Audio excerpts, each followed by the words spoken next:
সুপ্রিয় শিক্ষার্থীবৃন্দ, আজকের ক্লাসে স্বাগতম জানাচ্ছি। আজকে আমরা জানব অলংকার কাকে বলে, কত প্রকার ও কী কী। অলংকার অনেক বিস্তারিত একটি বিষয় বাংলা সাহিত্যের বা কাব্যের, কিন্তু আমি অত ডিটেলসে যাব না। তবে যতটুকুই না বা যা যা খুব গুরুত্বপূর্ণ অনার্স মাস্টার্সের জন্য অথবা চাকরির প্রশ্নের জন্য, আর বর্তমানে যে নতুন শিক্ষাক্রম সেখানে নবম দশম শ্রেণীর জন্য অলংকার এই অংশটি আছে। আমরা আজকে যতটুকু খুব বেশি গুরুত্বপূর্ণ এবং না জানলে না সেই সম্পর্কে আলোচনা করব। আর যদি বিশদ কেউ জানতে চায় বা আরও ডিটেলসে কেউ জানতে চায় তাহলে কমেন্টস বক্সে আমাকে জানাতে পারবে, আমি তখন সেটা রেডি করে তৈরি করে দেবো। তবে আজকের ক্লাসে যা যা জানাবো তা খুবই গুরুত্বপূর্ণ, সেগুলো জানলেই অনেকটুকু বা এনাফ। তাই পুরো ক্লাসটিকে দেখার জন্য আমি সবাইকে আমন্ত্রণ জানাচ্ছি। অলংকার শব্দের অর্থ হলো ভূষণ বা গয়না। নারীরা যেমন তাদের দৈহিক সৌন্দর্যকে বৃদ্ধি করার জন্য এক ধরনের ভূষণ ব্যবহার করে থাকেন, তাকে বলে দেহের অলংকার। ঠিক তেমনি কবিরা তাদের কাব্যে দেহের সৌন্দর্যকে বৃদ্ধি করার জন্য যে বিশেষ ভূষণ ব্যবহার করে থাকেন তাকে বলে কাব্যের অলংকার। সাহিত্য স্রষ্টা যে রচনা কৌশল কাব্যের শব্দ ধ্বনিকে শ্রুতি মধুর এবং অর্থ ধ্বনিকে রসাপ্লুত ও হৃদয়গ্রাহী করে তোলে তাকে বলে অলংকার। অলংকার শব্দের ব্যুৎপত্তিগত অর্থ হলো অলম ক্রিয়ে যোগ ঘয় প্রত্যযোগে অলংকার শব্দটি নিষ্পন্ন হয়েছে। এর ব্যুৎপত্তিগত বা বিশেষভাবে যে উৎপত্তি হয়েছে তার অর্থ হলো যার দ্বারা কাব্য শরীর অলঙ্কৃত করা হয় তাকে অলংকার বলে। অলংকার শব্দের ব্যুৎপত্তিগত অর্থ সুসজ্জিতকরণ বা বিভূষিতকরণ। প্রাচীন অলংকার শাস্ত্রবিদগণ বলেছেন সৌন্দর্যম অলংকারও, অর্থাৎ সৌন্দর্যই অলংকার, রেটরিক। কেউ কেউ মনে করেন অলংকারের কাজ আনন্দ বর্ধন করা, অর্থাৎ অলংকারও হি চারুত্ব হেতু। সহজ ভাষায় বলা যায় শব্দের সাধারণ অর্থের অতিরিক্ত এক চমৎকারিত্ব সৃষ্টি হলো অলংকার। অলংকারকে নারীদেহের সৌন্দর্য বর্ধনকারী উপাদানের সাথে তুলনা করা হয়, কিন্তু কাব্যের অলংকার আর নারীদেহের অলংকার এক জিনিস নয়। নারীদেহের অলংকার বাহ্যিক জিনিস, কিন্তু কাব্যের অলংকার অভ্যন্তরের জিনিস। সুতরাং কাব্যের সৌন্দর্য বৃদ্ধির জন্য যার দ্বারা কাব্য ভাষাকে সৌন্দর্যমণ্ডিত করা হয় তাকে অলংকার বলে। এক কথায় কাব্যদেহের সৌন্দর্য বৃদ্ধির প্রক্রিয়াকে অলংকার বলে। সংস্কৃতে একে সাহিত্যশাস্ত্র বা সাহিত্য তত্ত্ব নামেও অভিহিত করা হয়। ডক্টর সুনীত কুমার চট্টোপাধ্যায় বলেন, যে গুণ দ্বারা ভাষার শক্তিবর্ধন ও সৌন্দর্য সম্পাদন করা হয় তাকে অলংকার বলে। ডক্টর শুদ্ধ সত্য বসু বলেন, অলংকার শব্দে একটা ব্যাপক অর্থ আছে যার দ্বারা রস, রীতি, ধ্বনি, গুণ, ক্রিয়া, অনুপ্রাস, উপমা, বিরোধ, বক্রোক্তি প্রভৃতিকে বোঝায়। কারণ কাব্য সৌন্দর্য বলতে এগুলোকে অবশ্যই ধরতে হবে। তাই বলা যেতে পারে কাব্য ভাষায় উপমা, অনুপ্রাস, রূপক ইত্যাদি প্রয়োগে যে রসশিল্পের দ্বারা সৌন্দর্য সৃষ্টি করা হয় তাকে অলংকার বলে। অলংকারের প্রকারভেদ। কাব্যের অলংকার নির্ভর করে শব্দের উপর, আর শব্দের দুটো দিক রয়েছে। শব্দের উচ্চারণ অর্থাৎ ধ্বনিগত দিক, অপরদিকে শব্দের অর্থগত দিক যার অর্থ অভ্যন্তরীণ, আর ধ্বনিগত দিক হলো বাহ্যিক। শব্দের এই বৈশিষ্ট্যের প্রেক্ষিতে অলংকারকে প্রধানত দুই ভাগে ভাগ করা হয়, যথা শব্দালংকার ও অর্থালংকার। বাণী বহিরঙ্গে শব্দময়ী, অন্তরঙ্গে অর্থময়ী। তবে ভারতীয় অলংকার শাস্ত্র অত্যন্ত প্রাচীন এবং সমৃদ্ধ, তাই অলংকার শাস্ত্রকে নানা মাত্রিক পর্যায়ে ভাগ করা যেতে পারে। নিম্নে ছকের সাহায্যে তার রূপরেখা তুলে ধরা হলো। আমরা এখানে প্রধান কিছু অলংকার সম্পর্কে জানবো, তবে এখানে কিছু ডিটেলস আছে। একটি অলংকারকে দুইটি ভাগে ভাগ করেছি আমরা, প্রথমেই দেখেছি শব্দালংকার এবং অর্থালংকার। একটি শব্দের আরেকটি তার অর্থ, অন্তর্গত অর্থ, এবং আরেকটি হচ্ছে বাহ্যিক। শব্দালংকার মূলত অনুপ্রাস, যমক, শ্লেষ, বক্রোক্তি, ধনুক্তি, পুনরুক্ত পদাভ্যাস, এবং এখানে আমরা মূলত অনুপ্রাসকে জানবো, তারপরে যমক, শ্লেষ, বক্রোক্তি এই তিনটিও বেশি গুরুত্বপূর্ণ। আর অনুপ্রাসে আছে সরল অনুপ্রাস, অন্তানুপ্রাস, গুচ্ছানুপ্রাস, ছ্যাকানুপ্রাস, শ্রুতানুপ্রাস, মালানুপ্রাস। আর শ্লেষে আছে দুটি, অভঙ্গ এবং সভঙ্গ। এছাড়াও যমক, আমরা বক্রোক্তি জানবো, পুনরুক্ত পদাভ্যাস জানবো। অপরদিকে অর্থালংকার আমরা দেখতে পাচ্ছি সাদৃশ্যমূলক, বিরোধমূলক, শৃঙ্খলামূলক, ন্যায়মূলক, গুণার্থমূলক। আমরা মূলত সাদৃশ্যমূলকই পড়ব। সাদৃশ্যমূলকে আমরা উপমা, উৎপ্রেক্ষা, রূপক, অতিশয়োক্তি, সমাসোক্তি, প্রতীক এগুলো জানবো। সেক্ষেত্রে উপমা, উৎপ্রেক্ষা, রূপক, অতিশয়োক্তি এই চারটি বেশি জানলেই যথেষ্ট, বা এগুলোই বেশি আসে বা পরীক্ষা আসতে পারে বা আমাদের পড়তে হয়।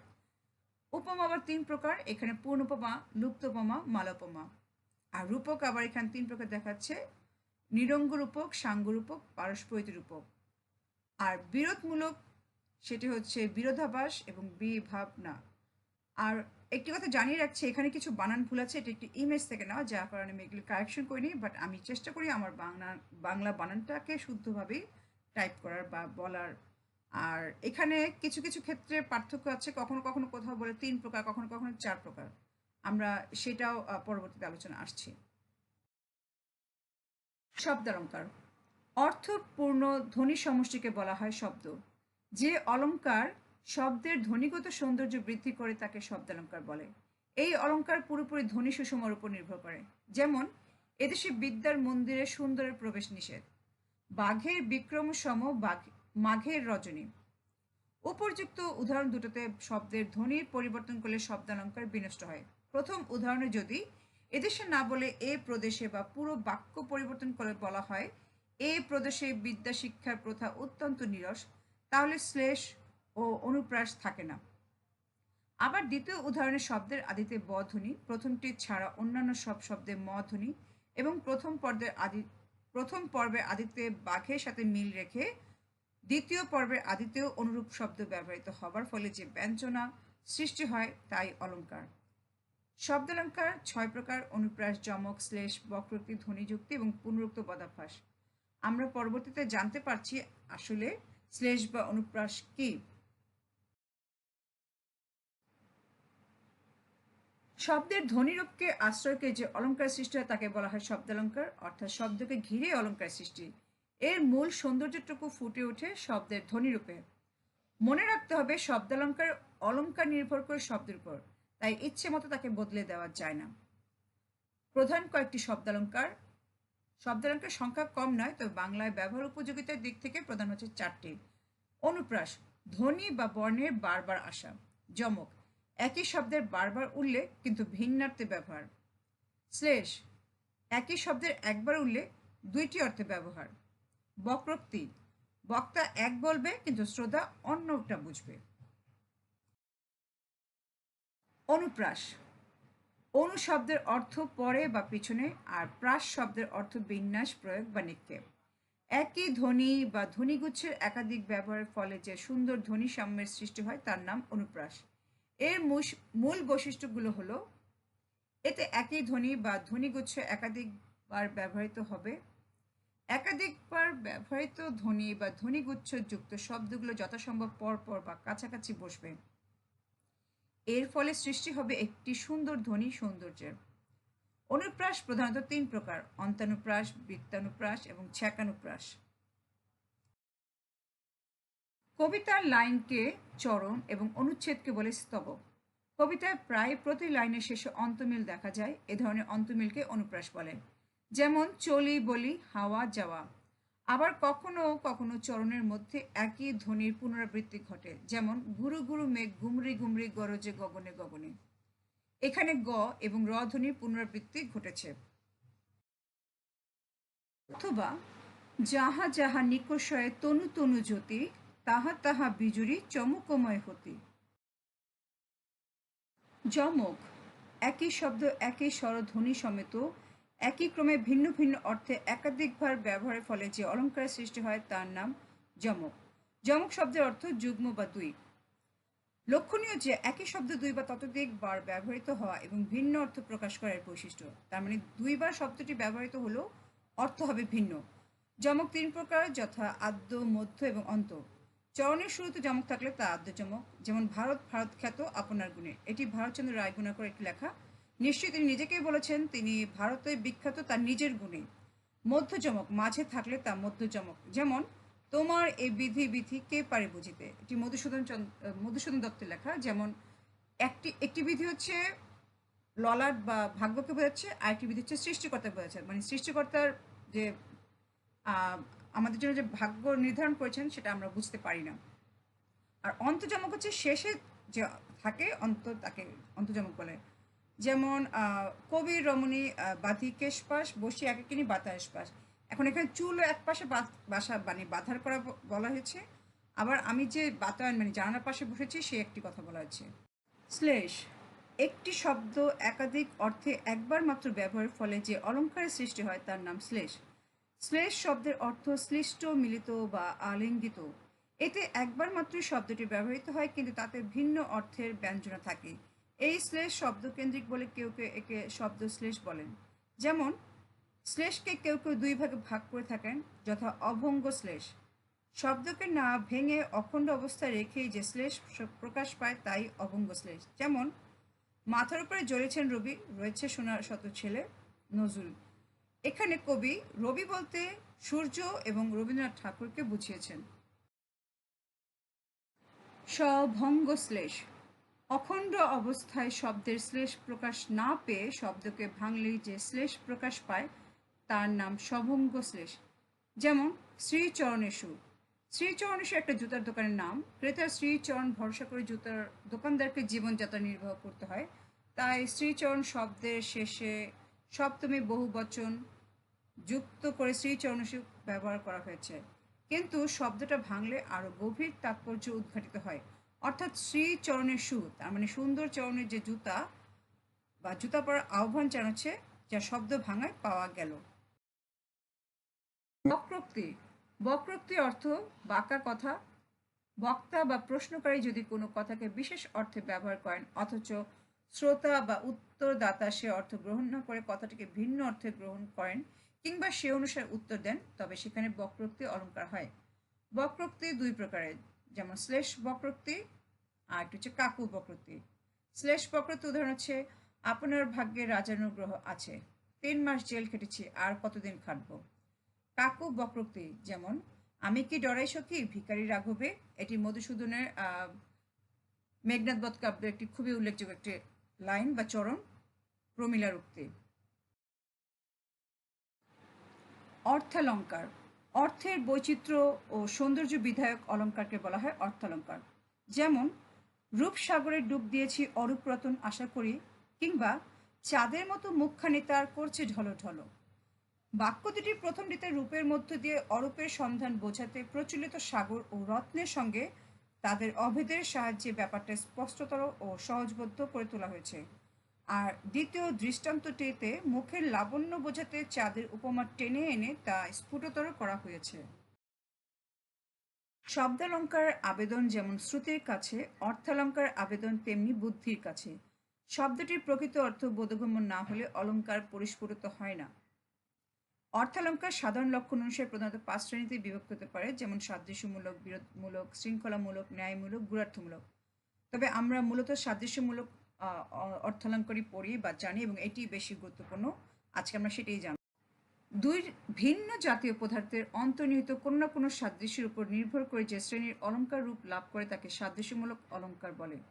এই শ্রেণীর উল্লেখযোগ্য অলঙ্কার হলো উপমা, উৎপ্রেক্ষা, রূপক, অতিশয়োক্তি, অপূর্ণতি, সন্দেহ, নিশ্চয়, বস্তুপমা, দৃষ্টান্ত, নিদর্শনা, ব্যতিরেক, ভ্রান্তিমান, সমাশক্তি এবং প্রতীপ।